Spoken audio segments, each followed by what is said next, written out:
What is the deal, beautiful people? Welcome back to the channel. My name is Ramon, and on this channel, we talk about any and everything photography. Today's topic is a question I was asked from someone on Instagram a few weeks back about how I came up with the mood of my images and sort of the overall essence of my moody images. And it took me a while to sort of arrive to an answer for this question. And I think quite simply it was my feelings, how, the for lack of a better word, the mood I was in when I was capturing those moments. And for me, I lived living in New York, working in Midtown, and in later years in Brooklyn. There is a commute for me, and when you get out of work, you got a few blocks to walk to the subway, and or you can just walk around the neighborhood, and you have your subway ride, and then you have a few walks. When I say you, I mean me. I have a few blocks to walk when I'm coming home, so there's ample opportunity for me to capture the world.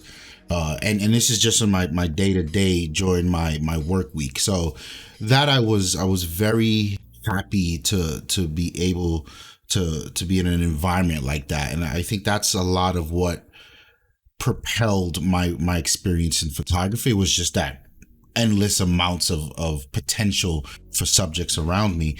And what I started to notice was the way I was feeling really impacted what I saw and how I wanted to tell that story. And what I mean by that is, if I was having a particularly happy day and everything was going as planned, I would sort of gravitate toward picking moments that were more upbeat, that were more uplifting, that told a happy story.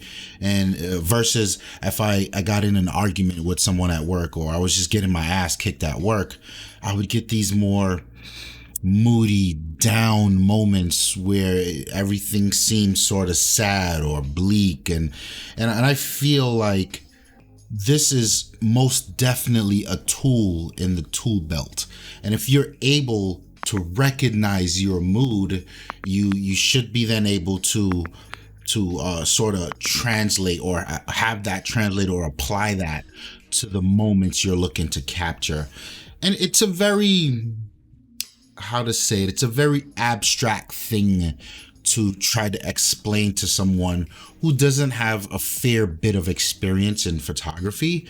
But I think if you sort of pay attention to your work, and this is a habit that I've gotten into, where I'll load up Lightroom and go back to last year's work in my catalog and just scroll through not only the images that I picked that were 3 stars and up, but just the overall set of images from that day or that session.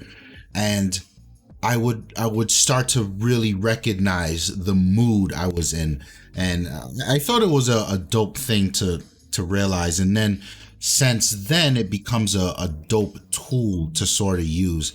And mainly this is in street photography I'm talking, but this also works for portrait photography, where the mood you have, it's a skill to apply that mood to your subject. It's kind of difficult to just tell a model, or I mean, you may not always be shooting models, you may be shooting regular ass people at once in portraits. How do you tell them to just, well, you can, right? Look serious now. Most people don't know what looking serious, or look sad, or can you just be a little more mysterious or ominous? And people just like, what are you talking about? Like, they either just look at the camera. That's all well and good. I find that it's more of your overall vibe that you can give to them and have them feel that. If you want them to be a little more moody, on edge, and that look of a deer in the headlights, then give them a stern, like, tense feeling when you talk and you communicate, and you'll get that shot.